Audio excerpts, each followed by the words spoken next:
Hey everybody, Chuck Marone in our nation's capital.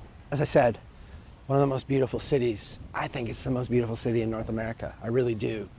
I think it's amazing. I think the design is gorgeous. I think everything we've done to make this place fantastic just really gives it a flavor that you don't get in any other place. And yes, it's about the monuments. Yes, it's about some of the natural beauty that they've kept in. But a lot of these things are not hard to do. They just take a little bit of thought. I want to talk about subsidiarity. The last two videos I've done have been about transportation, about housing, about devolving power down to the local level.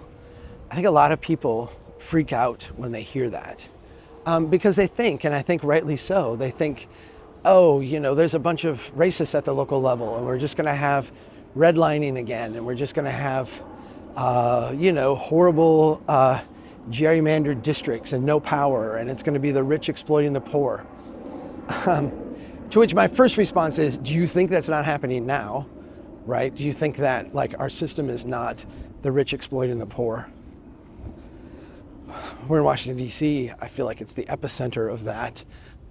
We could go to Wall Street and see the other side of this. Kind of the co-conspirator in this. Let's be very clear. Our system is not set up to help the poor today. It's a straw man argument. I guess you could say the intention or the rhetoric is about helping the poor. I think the track record of that is pretty poor. But, I get that pushback. I get that idea. I want to talk a little bit about what subsidiarity means in terms of devolving some of this power. So let's say we wind down the interstate system and we end the federal gas tax, or we cut it way back, and we tell states, you raise your own taxes, you make up the difference, you take care of all your local roads. There's no 90-to-1 match. There's no 50-50 match on any new expansions. The federal government's out of the highway building business. I think this would be amazing. But if that's all that happened and the federal government just walks away, I think there's an opportunity that is missed. In a subsidiarity model, the idea is that the lowest form of decision making that can competently make the decision should make the decision. But that doesn't mean that the next highest form of decision making is just off the hook. It kind of is left to the next highest form to provide assistance, right? To be a mentor, to help coach, to help move things along in a positive direction. A lot of times when we talk about devolution, we're talking about it in an anti-government kind of framework, right? We hate the US DOT, so shut it down and fumigate the building and send everybody home. A bunch of lazy, worthless bureaucrats. That's not what I'm talking about. That's not what people here in Congress that are interested in this idea are talking about. We're not talking about no government. We're talking about shifting responsibility down to the layer of government or the level of government that can best handle it.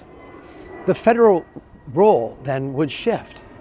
Instead of giving money, instead of being the channel where Congress would say, we want you to build this project and that project, what would happen is that the federal government would provide assistance, right? Here, this state is doing really well. Let's study why they're doing well and talk about that and let everybody know what's going on. Here's why they're succeeding. This state over here is really struggling.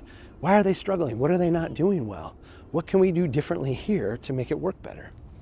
There's a conversation that we can have, or there's a set of conversations we can have, not only about devolving power, but about the role of the federal government in a sense, leading the best practices, nurturing state DOTs to do things differently, helping provide assistance.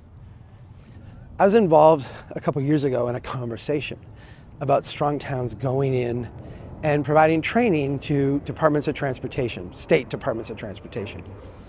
The idea was that there are some states that are, in a sense, have great leadership and are ready to change, are ready to do things differently, kind of recognize the dead end that building more highways entails, and that they would benefit from having our team come in and have a conversation with them and kind of coach them on project selection, how to communicate these things, how to actually do a full economic analysis of your highway investments, how to detangle yourself from these crazy economic development projects at the local level.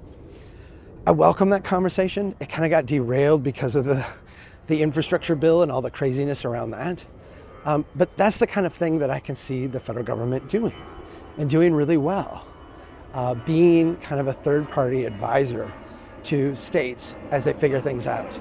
A convener, someone who points out best practices, someone if people get way out of line can bring a lawsuit or do whatever you need to do to get them back in line. I think that is the best role when it comes to transportation. We don't need a federal Department of Transportation coordinating interstate highway. We built it. Everything we're doing now is local. Everything we're doing now is at the state level. And yes, you can say if you build a highway in central Minnesota, you can get ore out of the ground 5 seconds quicker from the Iron Range, and that's going to have national implications for our economy. That's really a stretch. It is. Subsidiarity is where it's at. It doesn't mean necessarily even less government. It doesn't mean government is bad. It's not an anti-government thing.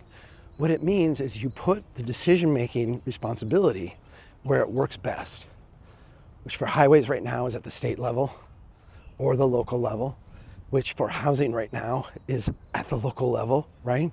You put that decision-making there, and then the higher levels of government have a responsibility to provide assistance and essentially like boundaries.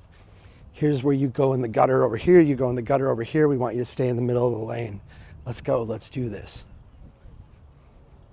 Devolution, subsidiarity, I just want you to have in your mind, not anti-government. It's not about no government or get rid of government. It's about doing it differently. It's about who makes the decision, not what the decision is.